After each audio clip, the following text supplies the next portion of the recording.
오늘은 한국의 치안에 대해 알아보도록 하겠습니다. 많은 외국인들이 한국은 치안이 좋은 국가라고 말합니다.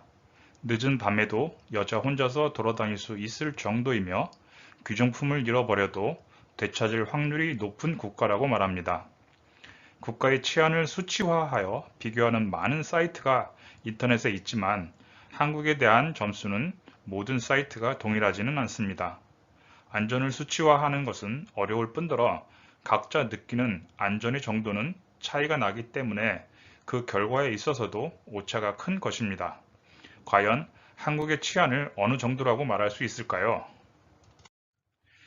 치안이란 국가가 국민들의 안전과 질서를 유지하는 것이라 할 수 있습니다. 인터넷에서 떠도는 통계 사이트 중 두 군데를 살펴보겠습니다. 첫째는 눈베오라는 사이트에서 발표하는 세이프티 인덱스입니다. 2020년 한국은 전 세계 133개 국가 중 24번째로 안전한 국가에 올라 있습니다. 대만이 2위, 홍콩이 6위, 일본이 10위였습니다. 그러나 이 사이트는 그 나라를 방문한 사람들에게 설문조사한 것이기에 통계의 결과는 객관적이라기보다는 심히 주관적인 것입니다. 따라서 각 국가 간 비교하기에는 오차가 있을 수 있습니다. 비전 오브 휴머니티에서 발표하는 글로벌 피스 인덱스가 있습니다. 여기서는 23가지 항목에 대하여 최고 5점까지 점수를 주고 그 평균을 산출하는데 낮은 점수일수록 위험도가 낮은 것입니다. 이 통계에서 한국은 163개 국가 중 48위를 기록했습니다. 아이슬란드, 뉴질랜드, 포르투갈이 각각 1, 2, 3위였습니다. 일본이 9위, 부탄이 19위, 대만이 37위, 북한이 151위였습니다. 그런데 이 사이트의 통계에서는 주변국에 대한 관계와 핵 및 중화기에 대한 위험을 수치화하고 있고 한국은 이 부분에서 각각 4점과 4.6점을 기록하고 있습니다. 이에 다른 국가와 비교해서 점수가 높게 나온 것입니다. 재미있는 것은 동일한 사이트에서 글로벌 테러리즘 인덱스도 발표하고 있는데 여기서 한국은 163개 국가 중 114위로 테러 위험이 거의 없는 국가에 속해 있습니다. 그에 반해 일본은 67위였고 대만은 99위였습니다. 물론 북한은 테러 위험이 전혀 없는 평균 0점으로 138위였습니다. 인터넷의 통계는 여러 가지 항목들 중 한두 가지의 단편적인 부분만을 보여줄 뿐입니다. 치안이란 어쩌면 심리적인 요인이 가장 크게 작용하는 것입니다. 따라서 실제 그 나라에서 생활하는 사람들이 느끼는 위험의 정도가 가장 중요한 요소일 것입니다. 다만 그것을 절대화하여 다른 나라와 단순 비교할 수는 없을 것입니다. 한국 경찰은 살인, 강도, 절도, 폭력을 4대 강력범죄로 규정하고 별도 관리하고 있습니다. 2018년 기준으로 4대 강력범죄의 총 발생 건수는 46만 5천여 건으로 2014년에 55만 8천여 건 이후 매년 꾸준히 감소해 오고 있습니다. 강력범죄 중 살인사건에 대해 알아보겠습니다. 유엔 마약범죄사무소의 통계에 의하면 2018년 기준으로 한국의 10만 명당 살인사건 건수는 0.6건이었습니다. 건수가 가장 많았던 국가는 엘살바도르로 52건이었고 그 다음이 자메이카로 43.8건이었습니다. 일본은 0.3건, 중국은 0.5건이었습니다. 선진국으로 알려진 나라들은 보통 한 건 내외를 보였고 다른 범죄 발생 통계보다는 좀 더 정확하게 사회적 위험과 치안의 정도를 보여준다고 할 수 있습니다. 2020년 경찰청에서 발표한 경찰청 범죄 통계에 의하면 2019년 발생한 모든 범죄 건수는 161만 1,906건이었고 이 중 134만 2,854건을 검거하여 발생 건수 대비 83.3%의 검거율을 보이고 있습니다. 그중 경찰청에서 강력범죄로 구분한 살인, 강도, 강간, 방화사건의 경우 검거율이 91% 이상으로 평균 96.3%였고 폭력사건은 87.8%였습니다. 특히 살인사건의 경우 검거율이 100%를 넘고 있는 바 1년에 한두 건의 사건만 범인을 잡지 못하고 있고 대부분의 사건이 해결되어 범죄자를 검거하고 있습니다. 따라서 한국에서 범죄자는 반드시 검거된다는 것을 명심하여야 할 것입니다. 범죄를 저지르는 이유는 무엇일까요? 개인적인 원한이 있다거나 경제적인 이익을 바라고 행하는 경우가 대부분일 것입니다. 물론 철저한 계획이 아니라 우발적으로 발생하는 경우도 있을 수 있습니다.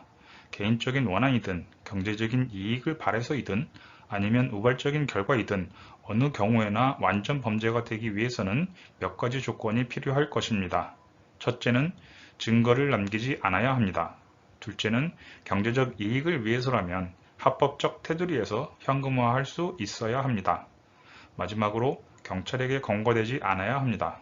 그러나 한국에서는 이 조건을 충족하는 것은 불가능합니다. 전국 방방곡곡에 CCTV가 골목마다 자리하고 있습니다. 골목뿐 아니라 일반 도로에도 과속 카메라를 필두로 방범용 카메라까지 곳곳에 CCTV가 자리 잡고 있습니다. 강력 사건이 발생하면 전국 단위로 수배가 떨어져 범죄자는 꼼짝달싹할 수 없으며 움직이는 순간 움직이니 포착될 것입니다. 강력 범죄가 아니더라도 범죄 발생이 신고되면 경찰관은 가장 먼저 범죄 현장 근처에 CCTV를 확인하며 범죄자가 확정되면 그의 동선을 따라 CCTV를 확인합니다. 즉, 범죄 현장에서 대중교통을 거쳐 범죄자의 자택까지 연결된 범행 후 경로를 확인할 수 있는 것입니다. 이것을 피해 범행을 저지른다는 것은 불가능에 가깝습니다. 대한민국의 모든 성인은 만 17세가 되면 주민등록증을 발급받아야 합니다. 이때 10손가락의 지문을 동사무소에 등록합니다.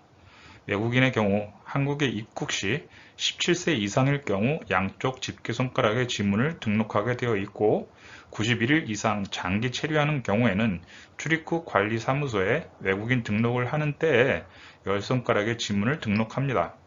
강력 사건이 발생하면 각 경찰서의 감식반에서 사건 현장의 지문과 족정 및 DNA 샘플을 검사합니다. 범인이 누구인지 확정하는 것은 2, 3일이면 충분합니다.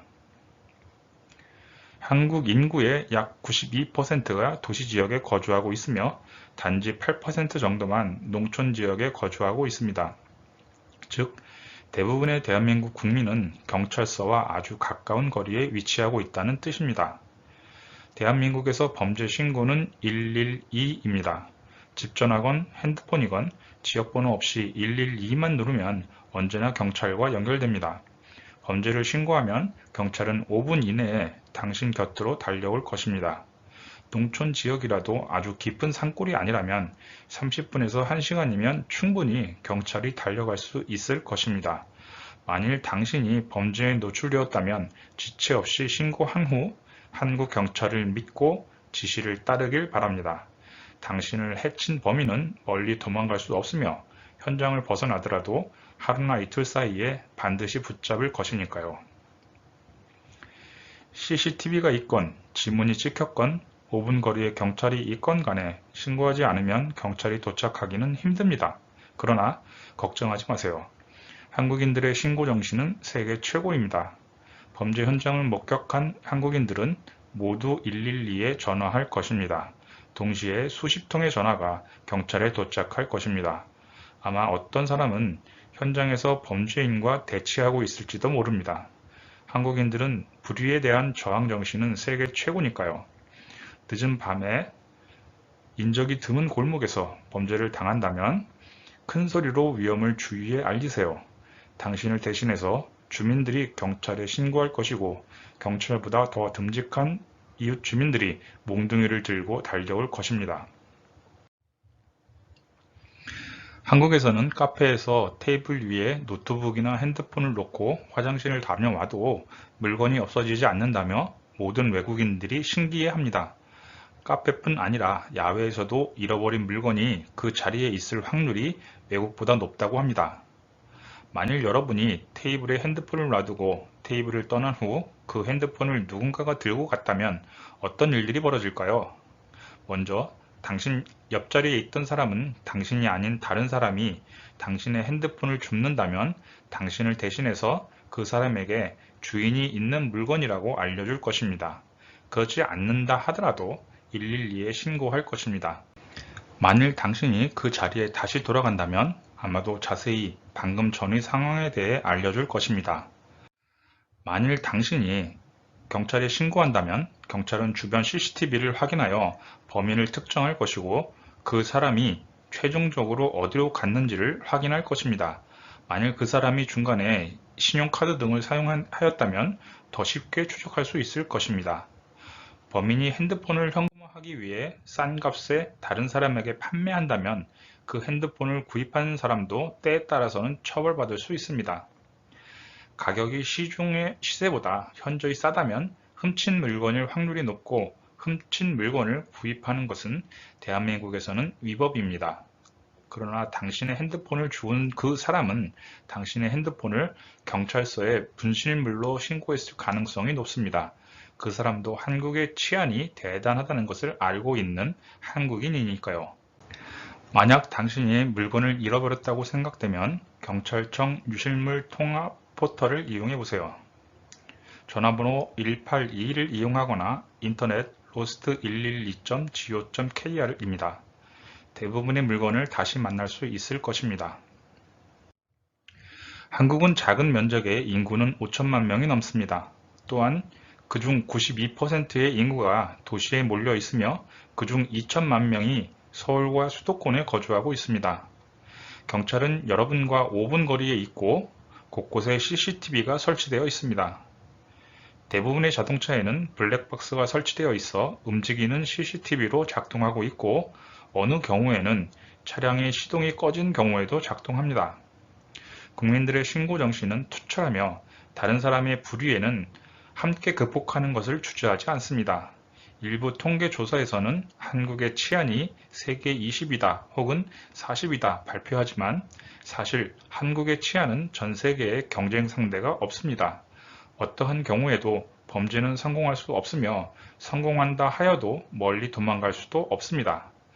또한 물건을 현금화해야 하는데 일반 보석을 현금화하기 위한 상점은 훔친 물건이 매매 물건으로 가게에 나올 경우 경찰에 연락하도록 교육받고 있기에 일반 상점을 통해 현금화할 수는 없습니다. 당신이 처음 방문하는 그 상점에 경찰들은 단골 손님인 것입니다. 따라서 한국에서는 범죄자로 사는 것보다 치안을 누리며 사는 것이 더 행복합니다. 당신의 집안보다 한국의 길거리가 더 안전합니다. 통계가 어떻든 말입니다. 다음 시간에는 한국에만 있는 것들 제2편을 하겠습니다. 다음 시간까지 안녕.